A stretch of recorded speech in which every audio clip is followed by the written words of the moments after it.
हम डिब्बे वाले सैनिक नहीं है, हम भिखारी सैनिक नहीं है। और 1 अक्टूबर को आएगा जबरदस्त फैसला, देखे सैनिकों का कौन बनता है मसीहा।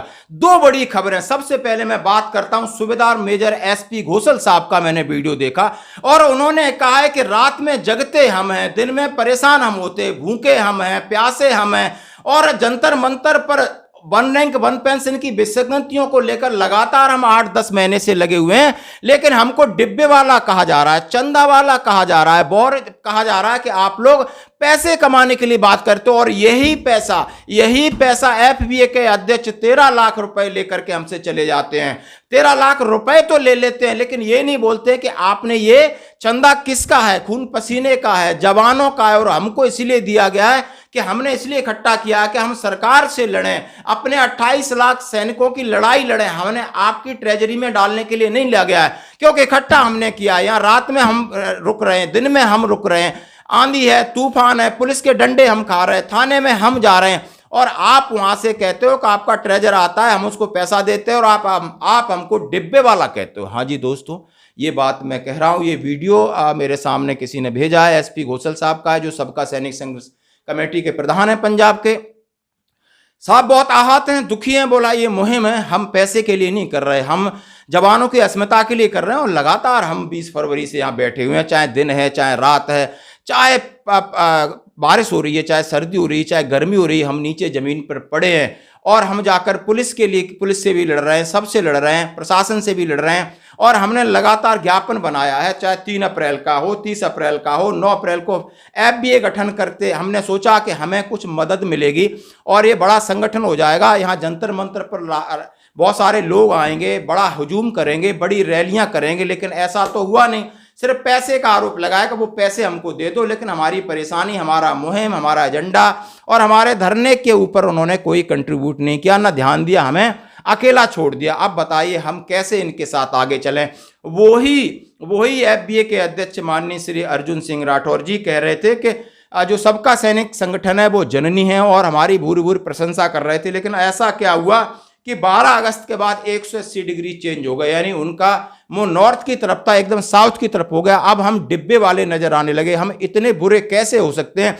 जरा अर्जुन सिंह जी आप जवाब दीजिए, शालीनता से जवाब दीजिए। शालीनता आपका शायद आइडेंटिटी है, परिचय, और हम भी आपसे शालीनता से ही पूछ रहे हैं, क्योंकि हमारे यहाँ जो लोग बैठे हैं, क्या हमें सैनिकों की चिंता है तभी तो लगातार बैठे नहीं? हम भी 1-2 दिन छुटपुट आंदोलन करके अपने घरों में चले जाएं, एसी में सोएं, बच्चों के साथ रहें, लेकिन आखिर हमने क्या बिगाड़ा है? हमने क्या कसूर किया है? सिर्फ यही कसूर किया है कि हमने सवाल पूछना शुरू कर दिया लोगों से, या दूसरे संगठनों से सवाल पूछना कर दिया, तो हम इतने बुरे हो गए। लेकिन ये अपना बहुत संयम, जैसे फौज के अंदर एक सूबेदार मेजर होता है, उसी भाषा शैली का, रेस्पेक्ट भाषा शैली का इस्तेमाल करते हुए ये बात कर रहे हैं। भाई आप इनका आप वीडियो सुनिए। हमने ऐसा कभी सोचा भी नहीं था कि इंसान जहाँ तक भी गिर सकता है।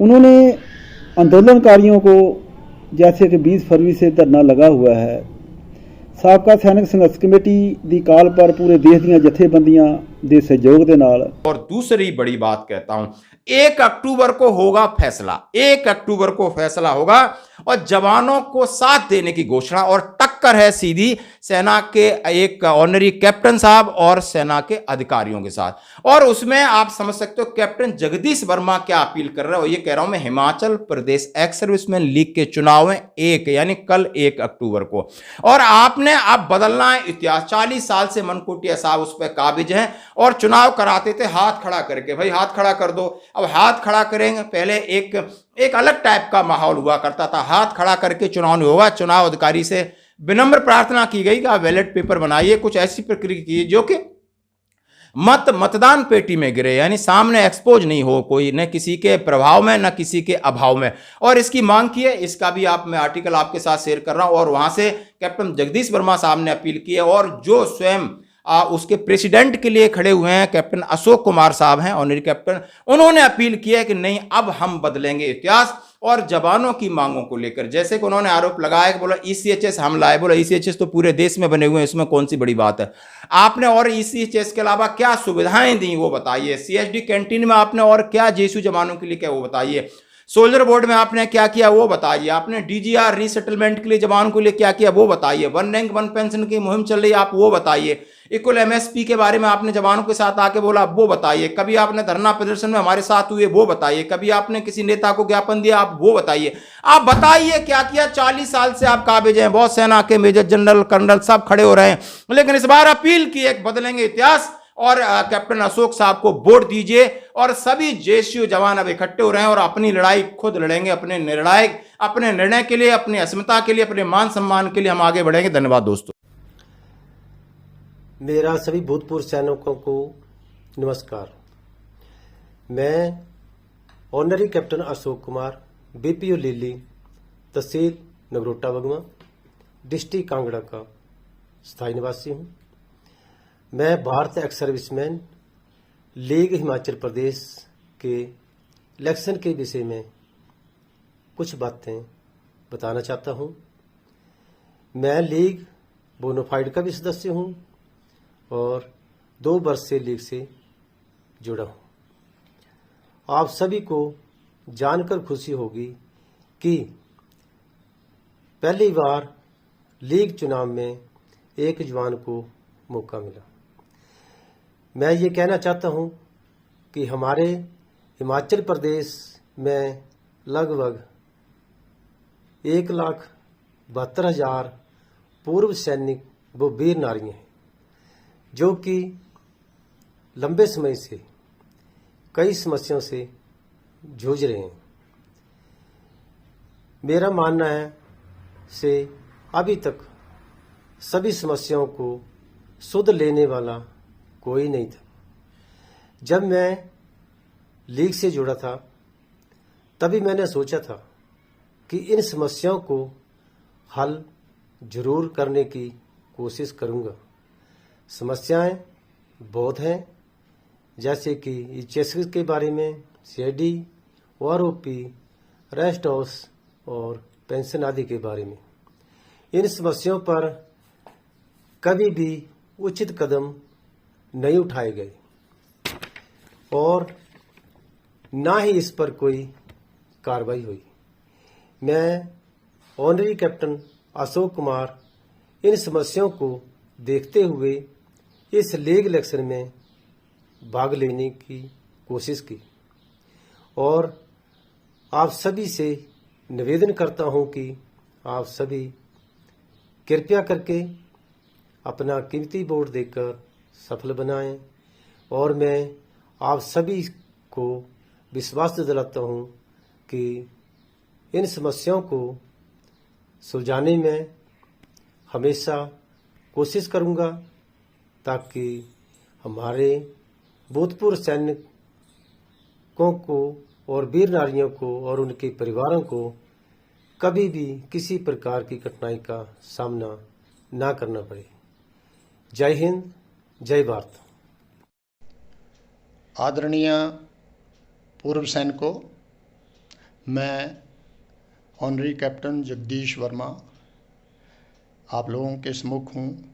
आज मैं आप लोगों से Indian ex serviceman league Himachal Pradesh के इलेक्शन के विषय में कुछ बातें शेयर करना चाहता हूँ। सबसे पहले तो ये बताना चाहता हूँ कि मैं खुद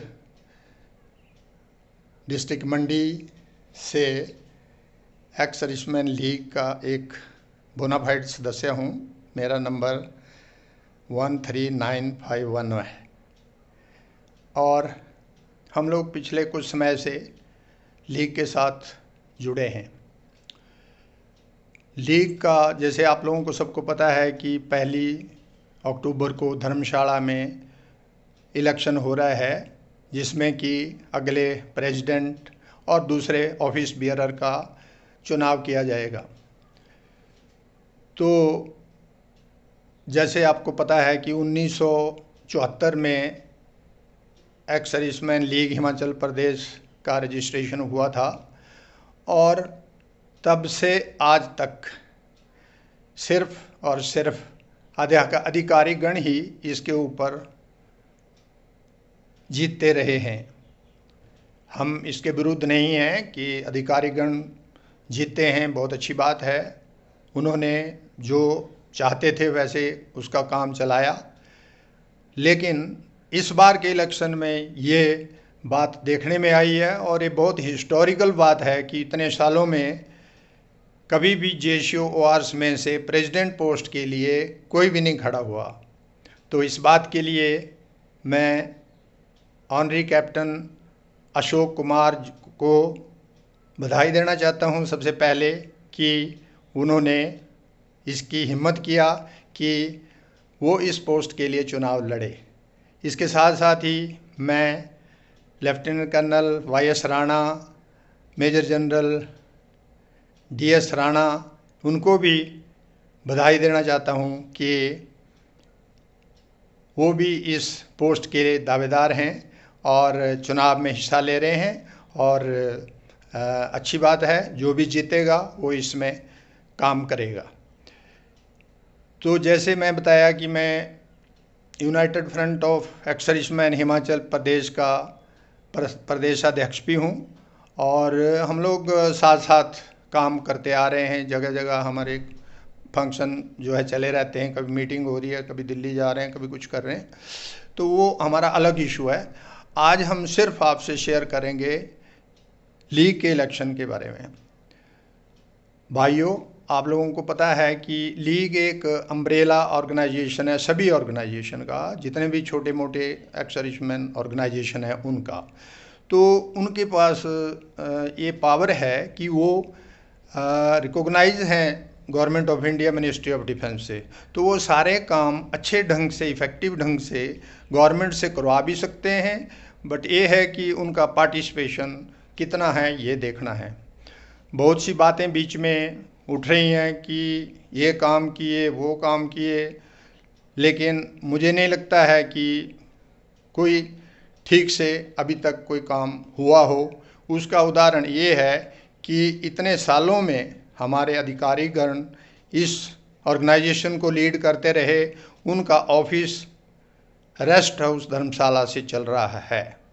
ना तो कोई ज़मीन लिया, ना ही कोई रेस्ट हाउस के लिए कोई बिल्डिंग, ऑफिस के लिए कोई बिल्डिंग बनवाया, ना ही कोई दूसरे काम किए। रेस्ट हाउस बहुत पुराना है, उसमें काम चल रहा है, जो कि ये दिखाता है कि कितना कर काम उसमें हुआ है। इसके साथ ही जो हमारी एक्स सर्विसमैन की प्रॉब्लम्स हैं हिमाचल प्रदेश की, चाहे वो CSD कंटीन से रिलेटेड हो, चाहे मेडिकल सुविधा ECHS से रिलेटेड प्रॉब्लम हो, चाहे वो रीएम्प्लॉयड की हो, चाहे गैलेंट्री अवार्ड विनर्स की हो, चाहे वो हमारे एंट्री टैक्स हैं जो हमें देने पड़ते हैं, उनके ऊपर कोई हमारा बोलने वाला नहीं है कि इनसे एंट्री टैक्स नहीं लिया जाना चाहिए। इसके साथ रीएम्प्लॉयड की प्रॉब्लम है, हमारे रीएम्प्लॉयड सोल्जर्स को दूर दूर भेज दिया जाता है, तो उनको देखने वाला कोई नहीं है आज तक। इतना ही नहीं है, हमारे हिमाचल प्रदेश की कोई रेजिमेंट तक नहीं है। बिहार रेजिमेंट है, असम रेजिमेंट है, नागालैंड रेजिमेंट है, उत्तराखंड की दो हैं, कुमाऊं रेजिमेंट है और गढ़वाल राइफल है। तो सभी पंजाब की है, सब स्टेटों की, हमारी क्यों नहीं है? क्या हमारे लीग के सदस्य इस केस को टेकअप नहीं कर सकते? कर सकते हैं, लेकिन करते नहीं हैं। इस बात से हमें ये होता है, फिर विरोध करना पड़ता है, क्योंकि अगर काम नहीं करेंगे, 40-40 साल से एक पोस्ट के ऊपर बने हुए हैं, लेकिन हिमाचल की रेजिमेंट बना नहीं पाए। और 21 परमवीर चक्रों में से हमारे 4 विजेता हैं जो कि हिमाचल के नाम हैं, उसके बावजूद भी हिमाचल रेजिमेंट नहीं है। तो ये दिखाता है कि what they have done till date. अपने आप कुछ भी बोलते रहें मीडिया से बात करके या किसी भी प्लेटफॉर्म पे, लेकिन एक्चुअल ग्राउंड में कोई भी काम नहीं हुआ है। इसलिए हम आप लोगों से ये विनती करते हैं, जितने भी डेलीगेट्स हैं, वो चाहे ऑफिसर रैंक के हैं, JCO रैंक्स के हैं, अदर रैंक्स के हैं, कोई भी हो, हम सबसे ये विनती करते हैं कि इस बार अशोक कुमार जो कांगड़ा डिस्ट्रिक्ट से हैं, उनको अपना जो है वोट दें और उनको विजयी बनाएं। हाँ, वोटिंग का प्रोसेस जो है तथा और भी रजिस्ट्रेशन आदि के बारे में Himachal Pradesh x serviceman league की बहुत विसंगतियां हैं। वो विसंगतियां ऐसे हैं कि नंबर 1 तो रजिस्ट्रेशन नंबर 190/74 जो है वो हुआ था 1974 में, but its address is Shimla Claredale 3. तो क्लेरेडेल 3 वाला जो है how it can function from Dharamshala, ये तो इलीगल। बहुत बड़ा 20 फरवरी को इकट्ठ हुआ था। उसके बाद कंटिन्यू पूरे देश ਦੀਆਂ ਜਥੇਬੰਦੀਆਂ ਦੇ सहयोग ਦੇ ਨਾਲ स्टेट वाइज जिम्मेवारियां ਦਿੱਤੀਆਂ गईਆਂ और अभी तक ये कंटिन्यू चल रहा है। उसके बीच में साबका सैनिक संघर्ष कमेटी तरह तरह का प्रोग्राम देती रही, जैसे 3 अप्रैल को डीसीओ को मेमोरेंडम देना था और 30 अप्रैल को एमपीओ राज्यसभा मैंबरों को। बहुत सक्सैसफुल पूरे देश के कोने कोने तो साबका सैनिकों ने वो हिस्सा लिया। उसके बाद 9 अप्रैल को फेडरेशन का गठन किया गया साबका सैनिक संघर्ष कमेटी के उपराले द्वारा और मिस्टर मोहन रंजन चेन्नई से जो जोवा के प्रेसिडेंट है। Main role leading role